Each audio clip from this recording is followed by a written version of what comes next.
Do you have a top five rappers of all time list? Ooh, see. Okay. In no particular order, I can say yes. Of course, we got the.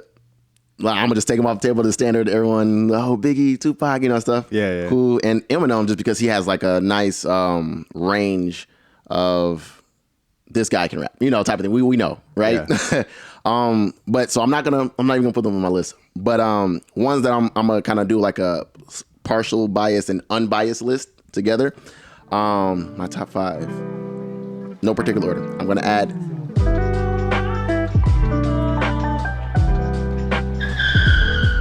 The Truth, who I was just mentioning because of as I mentioned the inspiration. So I just like There's personal impact. Yeah. personal for sure. impact. Yeah. Gotta respect it. So I still put them in my top five. We look at one of my favorite lyricists, Elzhi. Yeah. Okay. Used to be from Slum Village. And so, with that, love breaking down the words and wordplay and the way he does it. And let's see, Lecrae.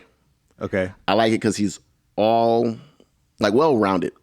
So like overall, that'll probably be due to like lyricism, content, definitely the message, the nature of the message, the vibe of the music together. So even the feel is good. And then we have Kendrick and we have J. Cole. Nice. Lyricism, content, creativity, storytelling is in both of those. And that's what I generally do like. Creative concepts, like how can I tell you something in a different way? Yeah, so that would be my top five there. And that's because even with them, some more than others may listen to and some check for. As I mentioned, I'll give a mix of biased / unbiased ones. Because I do feel that they hold certain key elements for hip hop. And I can go to their album and listen to their album anytime they come out with an album, and I can check for it. And I can feel like, okay, if I listen to it, there might be certain things, maybe whether disagree or not disagree, but that's music, right?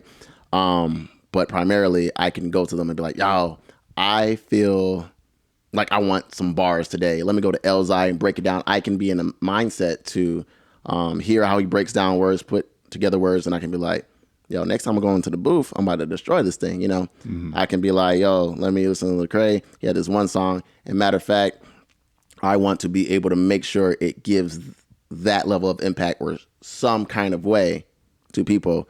I'm always writing with impact, but let me do something intentional along, maybe a similar direction. But in general, I can pull something from all of them. And that's why I go with my top five. There's a lot of artists out there that I listen to on a regular, and maybe some that I listen to a little more than the ones I named. But that is my top five. So I won't be here labeling a top 15. Yeah. That's solid though. That's solid. Yeah. That's solid. I'm glad you put Cole and Kendrick on there. Oh, yeah. They're on my top five too. Hey. Yeah, for sure. Hey. Oh, do you have like another three in your top five? I do. Yeah. So in mine is it also in no particular order. Okay. But J. Cole for me for sure. He's just my favorite rapper in general in the game. Just his storytelling is crazy, man. Like exactly. Number one for storytelling for me. So yeah, he's like Kendrick got some nice storytelling, but that out of the two, I put J. Cole for the storytelling. Yeah. Agreed. Yeah. Kendrick he's like just the double, triple, quadruple entendres and like you got to listen 2, 3, 4 times just to even get half of what he's trying to say. Yes. But that's what I like though. I like I love that. If I'm in the mood for that kind of like real deep content hip hop like that. Yeah. I could listen to Kendrick on repeat. Mm-hmm. I'll say Eminem for sure, just because he was also like, personally for me, like he was one of the first rappers that I got into that I was really like, oh, like this is good. Like this is good. Like he's talented as heck. Like yeah. Is that? And they say his Stand song, they still is like, yo, one of the most like Yeah. Like I don't want to say kind of vulnerable, but it was another word I was gonna say. But maybe creative and storytelling, emotionally driven songs in hip hop. And so I do. And the reason why I took like 3 off of the list, like as I mentioned, just kind of be like, I'm gonna put them as almost like no brainers, kind of. Yeah. Because everybody might have the typical debate and feeling about it. But then just a quick note on that Eminem part. I found like he's one I would check for, but I just know he's not always in my constant rotation of playlists. Because after a certain point, I kind of noticed like the weight of his content. But I know he speaks for a certain artist audience.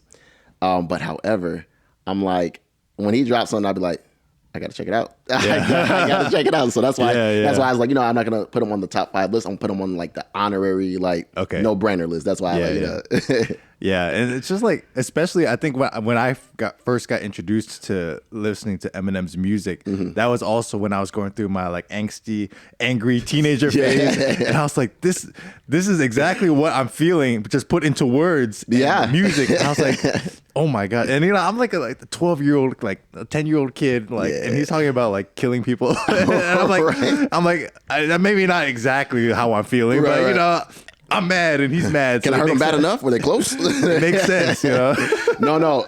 I feel you. I feel you. I think you still got one more. Is it okay? This one may be controversial at this point in time of time and space and everything, but I don't I don't know if I should say this out loud. I would put Kanye West on my top 5. Thought you were gonna be like Sexy Red or something like that. But it's the old Kanye though, because his graduation album was the first hip hop album that I got, and that kind of changed the whole trajectory of me wanting to get into music and wanting to get into hip hop, and everything like that. And I would also put Lecrae kind of up there as well because. Kind of growing up, going to church, like he kind of opened up doors for like blending that hip hop culture and Christian culture, which that was the first time I got exposed to that kind of stuff. Which is kind of why I wanted to do rap before as well. So that's kind of how I got into rapping and stuff like that. That's dope. I got a quick thing on that because I remember having like and it was still like that early middle school age when I was like, I'm gonna take stuff serious. There was a teacher that later was like at the high school that I was at, long story short, but gave it to my brother. And it was like a mixed segment, how you burn some CDs and stuff like that. Yeah. Which, fun fact, I think I've heard of something on the internet out there where generation nowadays, they don't know what burning a CD means. It's not a form of arsonery. That's what it's. We're not We're not setting things on fire, but it is. We would put music onto a disc. But and so, anyways, but it was like a mix of artists, and I didn't know. And later, it was that they were like the 116 Click and like Lecrae, Flame, Tadashi, maybe Tripley was on there. At that time, Shaolin, but it was like a couple of those. And back then I didn't know, but I knew, there were certain songs that was like speaking to me. And like Lecrae's song, was it Praying for Me? Or Praying for You? Oh my gosh, how am I forgetting it? I'm praying for you. Yeah, that song. Yeah, Praying for You. That's what it was, because it ended up being him at the end. And that was just like very deep to me. And a couple of songs to it. But long story short, I realized that kind of got me like, okay, wanting to even like listen. And then I already mentioned how once the truth came, luckily we had a youth pastor that wasn't like, hey, let's take away this music. And that was it. We got one that was like, okay, they're saying take away. So as I come into position, let's take away. I agree with that. But let's substitute. Like, let's give you a replacement. Like, imagine if you took away the Muddy Bites. Now I'm like, no, and the chips. And I'm like, no. But then you were like, okay, but here's like this this healthy fruit snack, or something like that. Or this organic chocolate, I'm like, okay, cool. At least a replacement, in that direction. And, and I'll find a, avenue in there. So that's kind of what happened. But I like that. You got your 5. That's my top 5. Yeah, Kanye, I hesitate to put him on there just because of all the controversy. The craziness that he is now. I don't know. It's hard to separate the art from the artist sometimes. Yeah. So that's why I just kind of like Man, I loved Kanye's music, but he's just a crazy person. He's just crazy as a person. So I'm like, I don't. This is hard. It's hard. You know, it's funny though, how a lot of times like separating the art from the artist, and people say, "Oh, you got to do that," and I sometimes like I do get that, but then when you think about it, also, how much more when you love and are connected to the person themselves, that now the artistry you're a lot more connected to now. So I feel like that's an enhancement. Like, you ever have an artist that you like to hear, and then maybe not 10 times out of 10, but 9 times out of 10, when you go see that artist perform live, you have another level of respect, connection, and almost like commitment to support the music.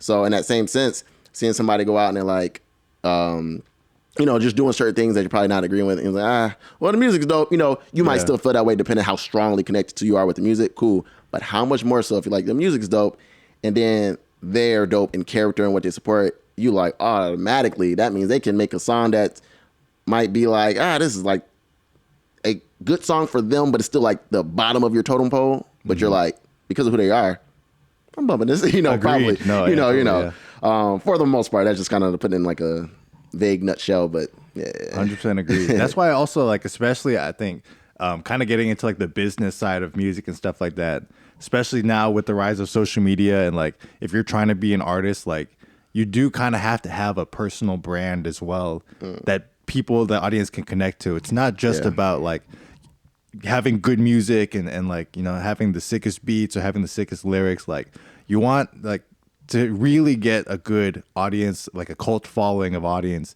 you really have to show them who you are as a person. And like that, I'm laughing because you said cult. And I was just like, build a cult. I was like, yeah. That's we're not promoting building an actual cult here, but like, I feel like as an artist, like nowadays you have to like have people just kind of like click with your personality too, like as a person. Mm-hmm. Yeah, so it's like that's how you really get true followings and true fans, like of not just your music, but like they're like, oh, this music means so much more because I know you as a person, like, and I know the things that you've been through. So when I hear your lyrics and when I hear your songs, it makes like, it just hits so much deeper. You know what I'm saying?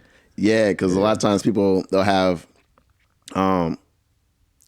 no connection to maybe hip hop, or no connection to certain music that a artist may make, or if they're a comedian, they don't have any connection to, like, their jokes are okay. But the fact that they probably met them, they're like, oh, I like this person, and maybe the other content or other things that they do, like they're serving the community, and I love the work that they do in that way. Or if we're talking like the artist, like, yo, that artist, they make some, let's just say, it's okay music, or it's great music, but what draws them to that person is like, yo, I love the like how they speak about faith and and encourage others, or if they're funny and they're telling jokes, whatever it is, and people can be like, I'm connected, through a different avenue.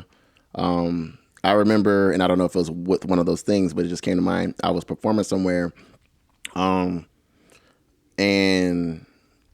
the person, some of the people there, it was like one or two people in particular, that came up to me, and they were more like older generation, and they were like, yeah, baby, I usually wouldn't listen to hip hop, but I like what you did. You make me want to actually like listen. I'm like, oh, that's big. If you don't usually listen to it and you generally actually dislike hip hop on like a regular notion, and then to be like, hey, you know what? You make me like hip hop. Okay, cool. Here's an album.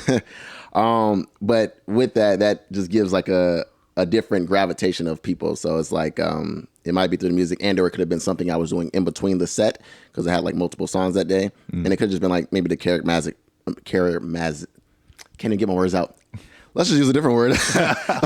It could have been through my bubbly personality. Charismatic personality. There we go. That's exactly what I was trying to get out.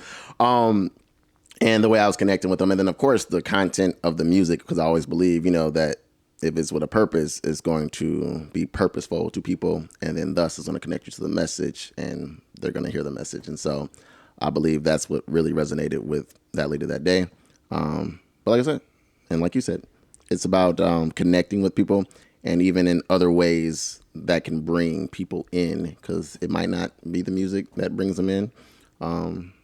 And they may start liking the music. 100%, man. Yeah. Do you have like a favorite performance or a favorite like time that you like kind of were on stage, or like, you know, something in the music where you're like, oh, that actually, like, your music really like touched something, or like like where I was on stage and my music touched someone else, or I guess for you, like, personally, like, do you have like a performance or anything like that that really kind of stands out to you? You're like, that was that was a moment for you. You know what I'm saying? Yeah.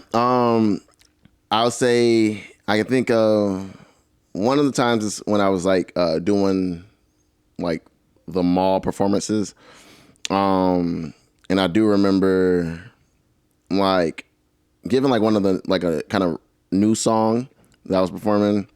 And it was with one of my friends. He was playing like the bass, and I was able to kind of do like a little segue, like talking to somebody like, hey, I just finished this one song, and this is what I do, and this is what I believe in, and, you know, music that has content and blah, blah, blah. And it was actually like called Good Riddance.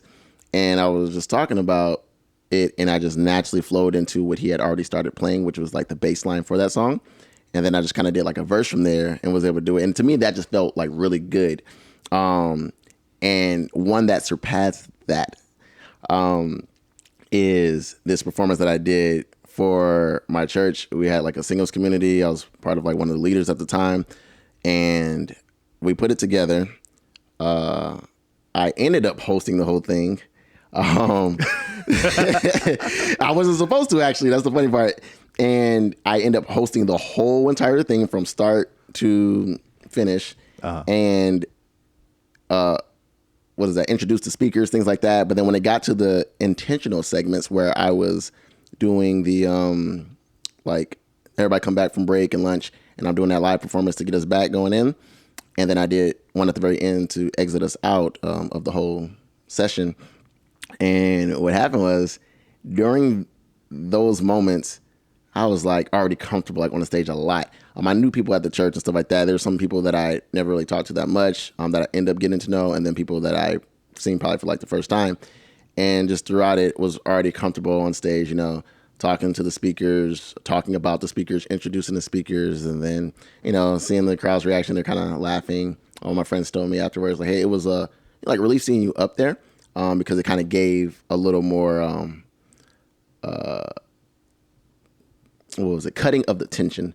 So like, imagine if it's like, oh, it's serious and everybody's giving like some deep words, some deep content, deep things to think about. And it's like, oh, this is great, you know, but it's, you know, a lot back to back for hours at a time. But then you come up in between and it's like, oh, hi, you know, the he had a little humor to it, or, you know, he might say something a little clever, right? He say something clever, something funny, and it either connected with the word or it was a little random, and it could have been about, you know, somebody that got off.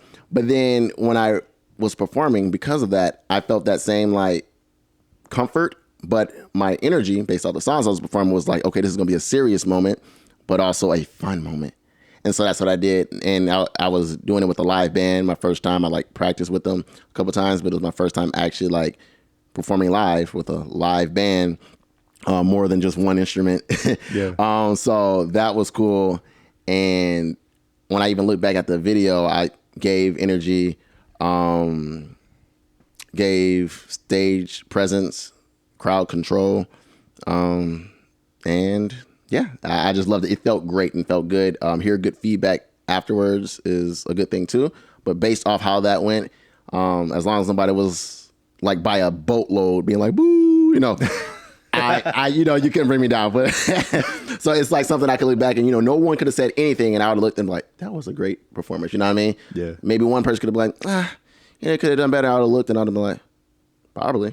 But that was a great performance. Like I said, unless like 90% of people or 70 was like, boo, no, man, I don't like what you did up there. You should never do that. Oh, well, then I probably would have been like, maybe I thought wrong. But since, yeah, it was great.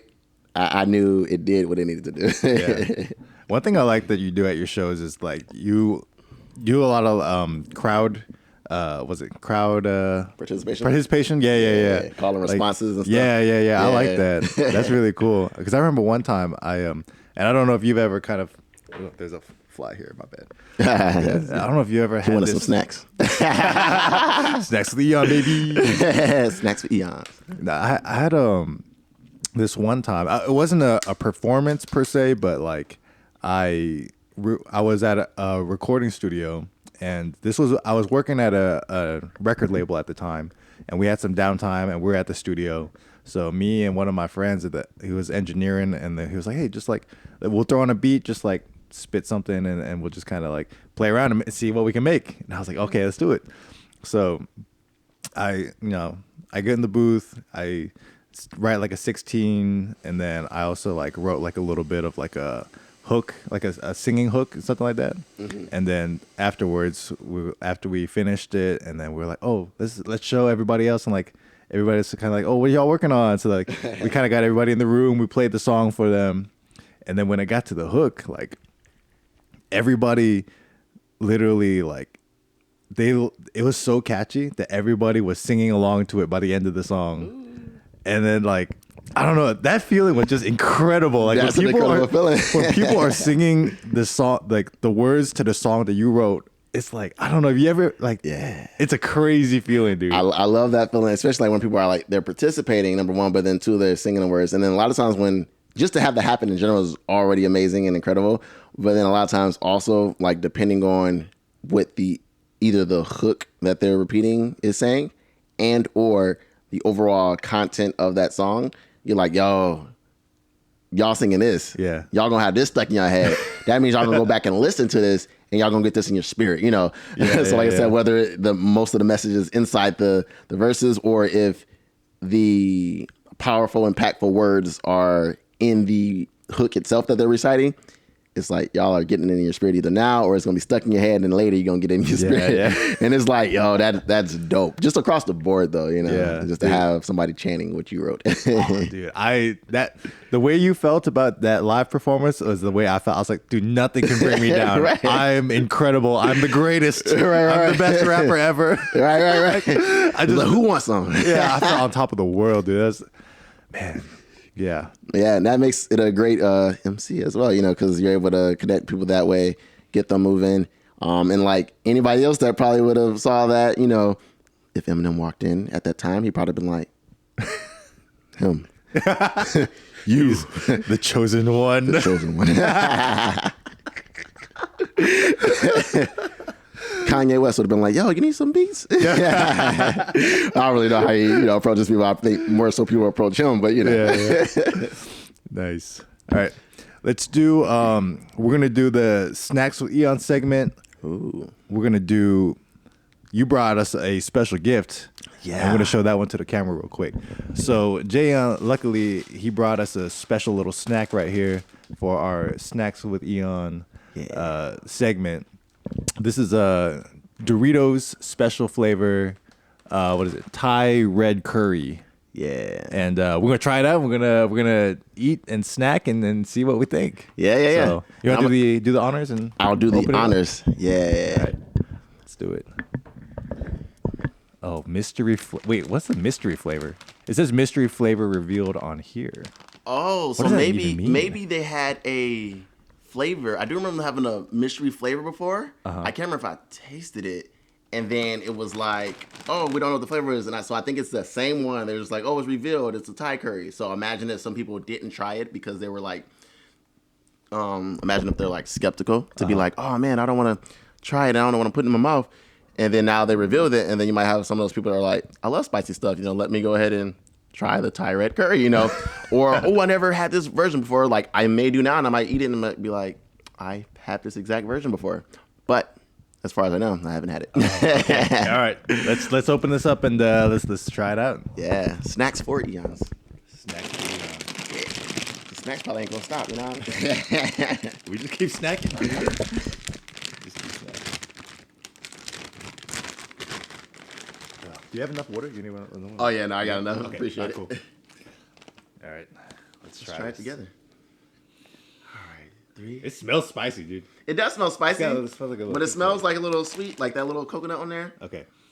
All right, 3, 2, 1.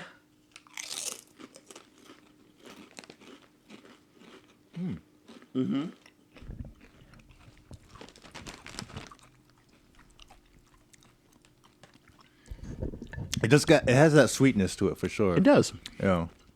I taste the sweetness first, and then it kind of like the spiciness kind of eases its way in afterwards, does. like in an aftertaste almost. Yeah, it doesn't jump down your throat and attack you first. It comes in creeping later. Do you do well with spicy food? Like you can. Oh, I love spicy food. I think I heard you don't really like spicy food that much, do you?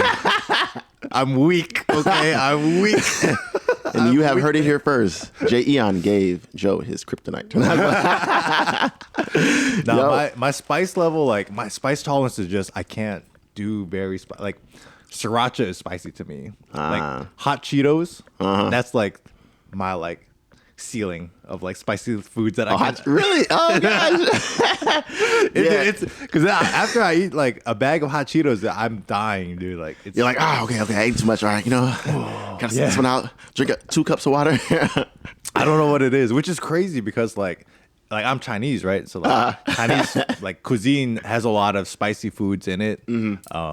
So like a lot of people are like, oh yeah, like you should be able to like handle spicy food, and I'm like, I can't. You're right. You know, come to think of it, I would think that. You know, some people told me because I love like spicy food to try like Indian food, and I finally tried Indian food like about a year ago, and then even more so recently as well. And I love it. It tastes so good. Like I can imagine like that flavor is like that tastes good, and I feel like it would taste even better like directly on like some beef or like chicken or something like that. Yeah. Chicken stew. Like, oh my gosh, I can like actually taste it like and respect the flavor that is on there. I'm getting hungry just talking about it. Doritos Flaming Hot. Y'all did good with that one. Yeah. Nice. All right. 1 out of 10. What would you rate this flavor? 1 out of 10. Yeah. What would you give it? I would give it an 8.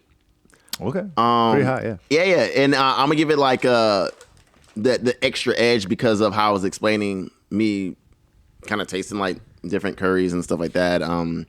Whether it was in the Indian food or some others, it does give me that respected matched taste. But then, of course, instead of tasting the tortilla chip in the background, I'm like imagining it on like some little chicken, the diced chicken or something like that, and it being like a sauce or a paste. And I was like, okay, and I can imagine like wanting more of that. The Doritos by itself, without that imagination, like if I never tasted it before, I probably would have been like rated it just a touch lower. But because of, I feel like they kind of nailed it. I actually have like a little fond like of it. I can eat this bag happily and finish it.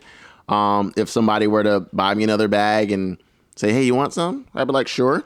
If there was a smaller bag, I would probably decide to buy it. Would I buy this large bag again? Probably not. Would I eat it? Definitely. Would I buy it in a smaller version? I probably actually would. And that's kind of also how I like to rate my snacks too.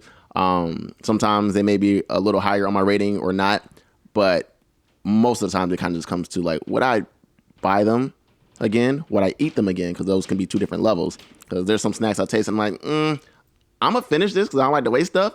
But if somebody bought it for me, I may eat it again, you know, out of appreciation, and I could still be fine.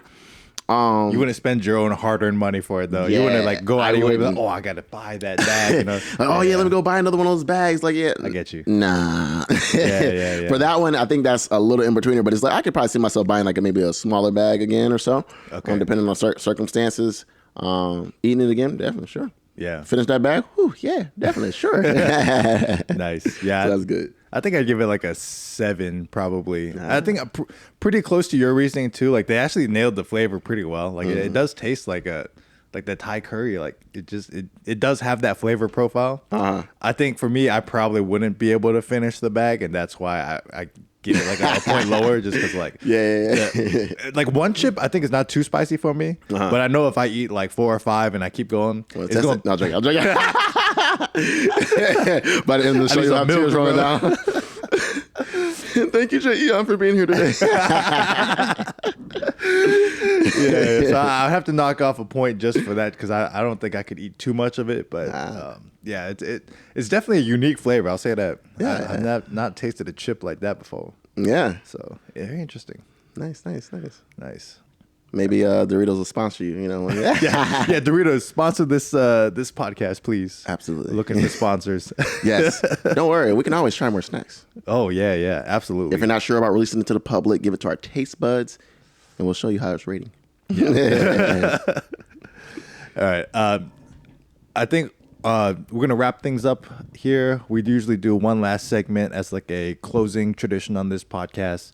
I have all of my guests kind of share like a little bit of wisdom or life lessons that you've learned or something that you might want to impart on me or the audience. So what kind of life lessons do you have for us today, Jayon? That is good. This will probably be the one that needs editing. I can edit this out, man. I'm like,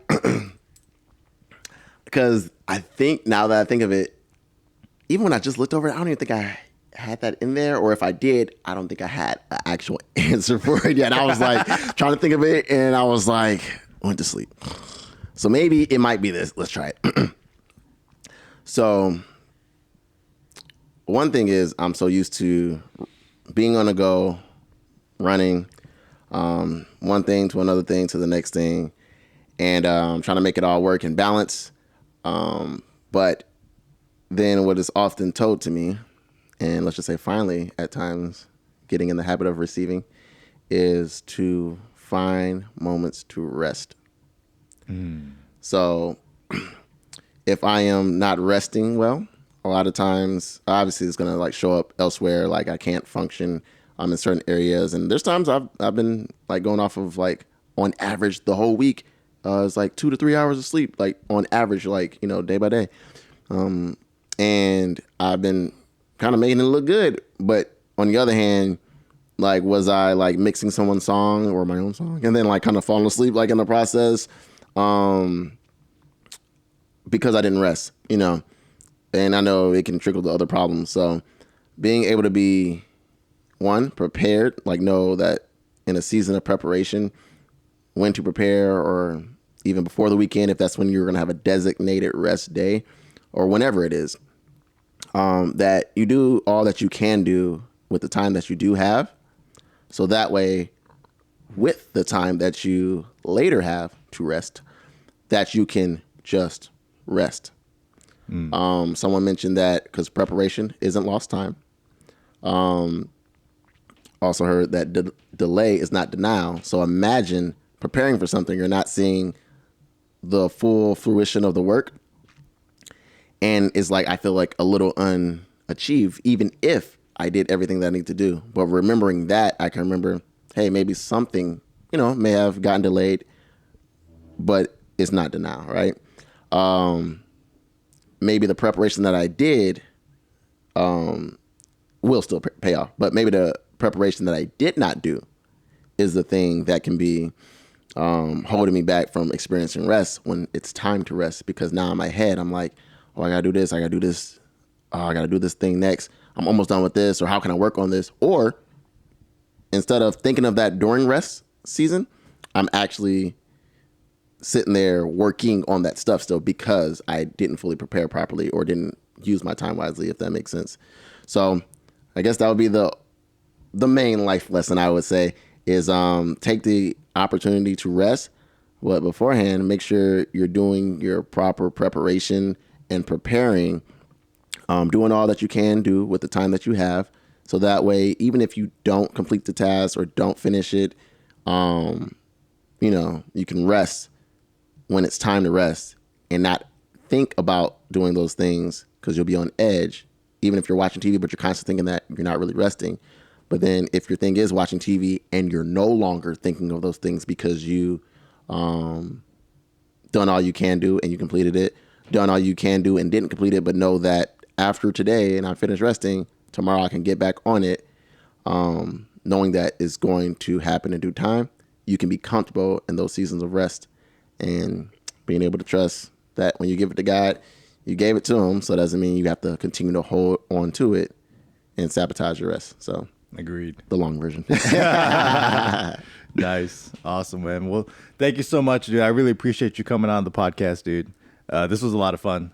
Absolutely. Thank you. you. Do you want to plug yourself, plug your album, promote anything coming up? Oh yeah, I didn't bring my auxiliary cord, but you know, I was gonna try to plug it into like the music and play. No, I'm joking. No, the plug, the drop. This is J Eon, J apostrophe EON. Do not forget the apostrophe ever, because you're gonna be looking for me, you won't find me. And so you can find any music on Apple Music, Spotify, Tidal, etc. Wherever you stream music, J apostrophe EON, and you got me. You can follow me at whoisj_EON on social media. That is at whoisjeon. Unfortunately, they would not allow me to put apostrophe there. I had to do with the underscore. They forgot the apostrophe. They did, you know. Instagram just would not allow me to do so, you know. Dang. And I remember for the longest, extended version of the podcast, I remember for the longest, it was like even with certain sites, like Tidal or something like that, they were struggling with that apostrophe, Apple Music, struggling with their apostrophe. But I'm like, y'all don't do that to D'Angelo. And people was like, you should do a dash or a hyphen or a dot. I'm like, y'all don't do that to D'Angelo. Y'all just respect the D and the apostrophe between the A. So I say between the J and E, respect the apostrophe. And then you got me, J-E-O-N, J apostrophe E-O-N. Okay, you got it. Nice. Yep. You can find all his music on there. I'm also going to plug in the links to the description on the video on YouTube as well. Yeah, that's a wrap, man. Peace. Peace.